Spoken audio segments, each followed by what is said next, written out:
খাবি হ্যাঁ? এই পানি ফেলাইছে কেন? এই যে পানি, এই পানি কেটে ফেলাইছে, এই যে পাতিলে পানি কেটে ফেলাইছে, কেটে ফেলাইছে। বাবা ফেলাইছে? বাবা কই? বাবা দি অফিসে, বাবা কেমনে ফেলাইলো? তুমি ফেলাও নাই? সত্যি? হ্যাঁ সত্যি তো। এই কেটা খেলা করে? এই পাতিল লিয়ে কেটা খেলা করে? কি খেলা করতেছে? এই পাতিল কি খেলা করে? তুমি খেলা করছো? আর পানি ফেলাইছে বাবা?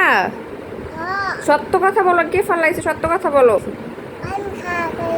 তুমি ফেলাইছো? এখন এখন কি মার দেবো? মার দেবো? বলো। হ্যাঁ, ছড়ি ভুল হয়েছে। আর হবে? হ্যাঁ, সুন্দর করে বলো। ছড়ি ভুল হয়েছে। আর হবে? হ্যাঁ, সত্যি? আচ্ছা, আজকে ক্ষমা করে দিলাম। হ্যাঁ, আর হয় না যেন, ঠিক আছে? পানি নিয়ে আর খেলা করা যাবে না, ঠিক আছে? মনে থাকবে? সত্যি? আচ্ছা, মন খারাপ? হাসি দাও।